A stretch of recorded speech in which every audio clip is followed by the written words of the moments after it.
कहीं न कहीं सिर के ऊपर जो दांत होता है वो और लठ डंडों से वार करते हुए घायल करने का काम किया, सर फाड़ने का काम किया।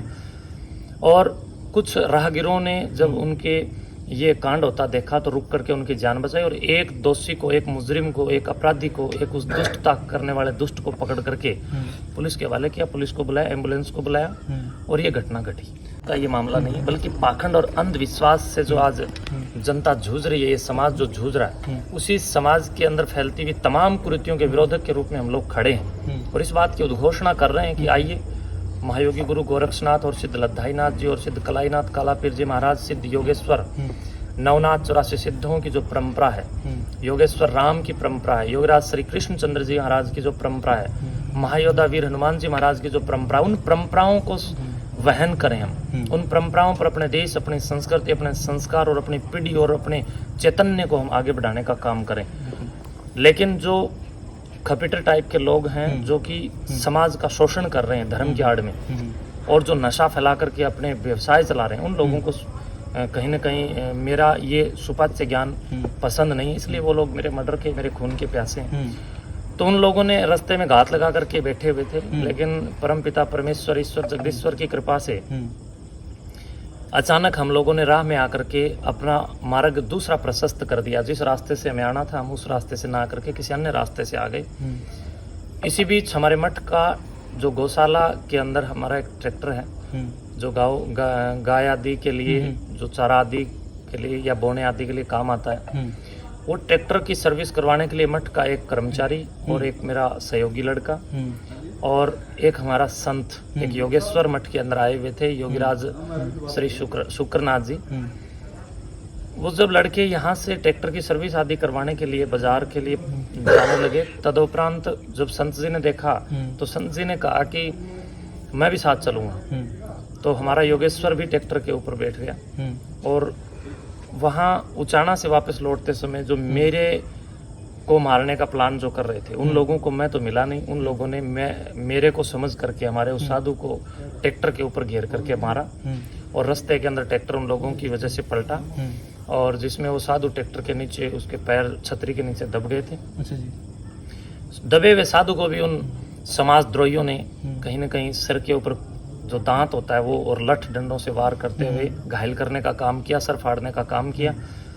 और कुछ राहगीरों ने जब उनके ये कांड होता देखा तो रुक करके उनकी जान बचाई और एक दोषी को, एक मुजरिम को, एक अपराधी को, एक उस दुष्टता करने वाले दुष्ट को पकड़ करके पुलिस के हवाले किया। पुलिस को बुलाया, एम्बुलेंस को बुलाया और ये घटना घटी। अच्छा जी।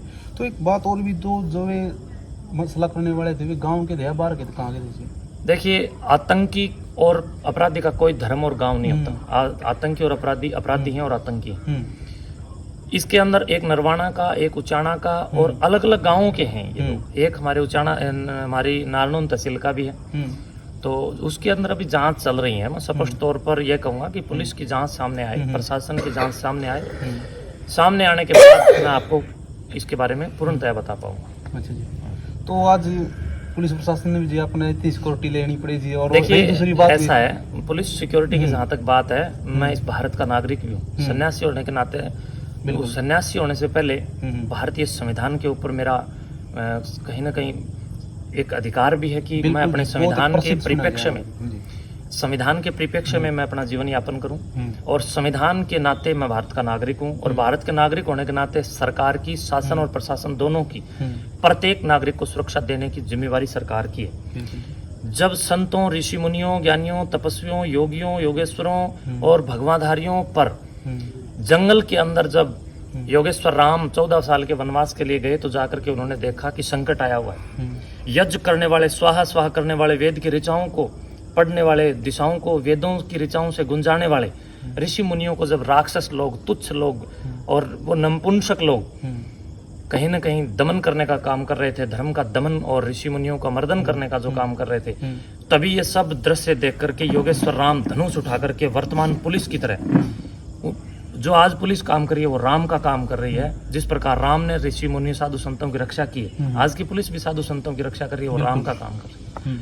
पुलिस प्रोटेक्शन मैं समझता हूँ कि कोई अपराध नहीं है, ये जनरक्षक लोग हैं, इनका भी सम्मान होना चाहिए।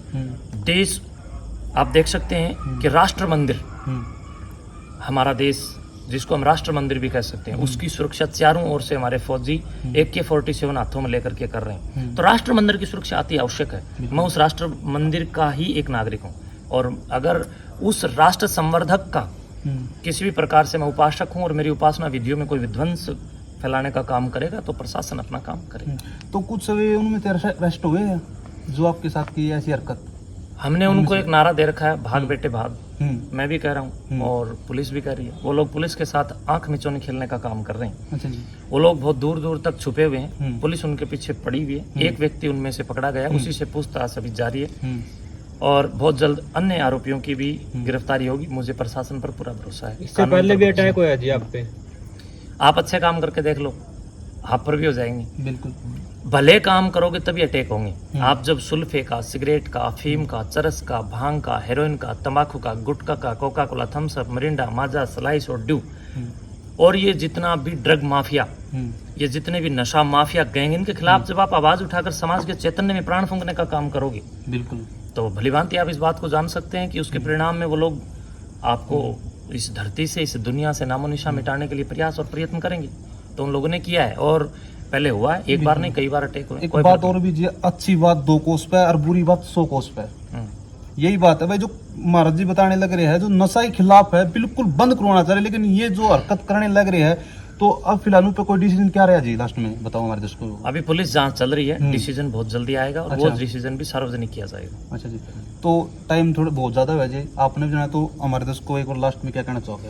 प्रिय दर्शकों, आप सभी जो मुझे अपने चलभाषी यंत्र की स्क्रीन पर देख रहे हैं, आप सभी से मैं मेरी तरफ से एक संदेश ही नहीं बल्कि एक अनुमोदन, एक निवेदन, एक अपील, एक प्रार्थना करूंगा कि आप और आपके आसपास कोई भी असामाजिक गतिविधि को जन्म देने वाला ढोंगी, पाखंडी, और कोई पूछा के नाम पर, कोई धर्म के नाम पर, कोई देवताओं के नाम पर, और कोई नशाखोरी के नाम पर अगर आपके बच्चों को संकीर्ण मानसिकताओं के अंतर्गत स्थापित करने का कार्य कर रहा है, ऐसे ढोंगी और पाखंडियों के खिलाफ, नशेड़ियों के खिलाफ, नशाखोरों के खिलाफ, नशा संवर्धकों के खिलाफ उठ करके कानून की प्रक्रिया और कानूनन कार्रवाई आप लोग करें, और आपके बच्चों को वेद, उपनिषद, दर्शन और व्याकरण पढ़ाएं।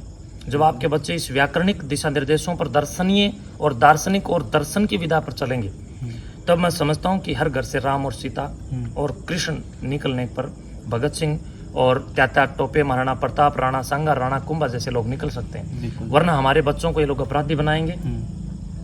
नित्य प्रति जो न्यूज़पेपर, अखबारों के अंदर हम लोग खबर पढ़ रहे हैं, कहीं ATM का चोरी हो जाना, कहीं किसी 5 साल की बच्ची के साथ बलात्कार हो जाना, 3 साल की बच्ची के साथ बलात्कार हो जाना, ये सब अपराध हैं। इन अपराधों के खिलाफ बहुत जबरदस्त कठोर कानूनी धाराएं बनी हुई हैं, लेकिन जागरूकता न होने के कारण ना चोरी रुकी, ना ठगी लूटी, ना बलात्कार रुके। तो ये जितनी भी कुरीतियां ये जागरूकता से रुकती हैं। हम सबको चाहिए कि हम सब समाज के प्रहरी, हम सब समाज के जागरूक लोग आसपास में अपनी औकातानुसार, अपने सामर्थ्यानुसार लोगों को, जनता को, अपने घर को, परिवार को, गांव को, मोहल्ले को, जिले को, राज्य को और देश को उन्नत प्रासंगिक रूप से भी करने का बीड़ा उठाएं। स्वयं जागकर औरों को जागृत करें। कृण्वन्तो विश्वमार्यम, स्वयं श्रेष्ठ बनकर औरों को भी श्रेष्ठ बनाने का काम करें। मनुर्भव, मनुष्य बनने का भी हम लोग काम करें, क्योंकि पूरी दुनिया के अंदर आप देखेंगे तो वेद के सिवाय जितने भी अन्य मतांतर हैं, आप बाइबल को देखिए, वो कह रही है ईसाई बनो, आप कुरान को देखिए, वो कह रही है कि मुस्लिम बनो, लेकिन आप वेद को पढ़िए, वेद कहता है मनुष्य बनो। तो वेद मनुष्य बनने के लिए ओंकार और आदेशित आप लोगों को करता है, शंखनाद करता है, उद्घोषणा करता है, उद्घोष करता है। इसलिए वेद की ओर लौटें, और वेद की ओर लौट करके अपने बच्चों को वैदिक भारत और वैदिक विश्व राष्ट्र के निर्माण के लिए तैयार करें। अगर आप लोग ऐसा नहीं करेंगे तो जो चालाक अपराधी और नशेड़ी लोग हैं वो आपके बच्चों को यूज करेंगे, आपके बच्चों को नशेड़ी बनाएंगे, और आपके बच्चों को अपराधी बनाकर किसी का 20-50 हज़ार में मर्डर कराने तक के लिए भी कार्रवाई करेंगे। तो उनसे बचें, औरों को भी बचाएं, अपने देश और अपने गाँव को समृद्ध और नशामुक्त बनाने का प्रयास करें।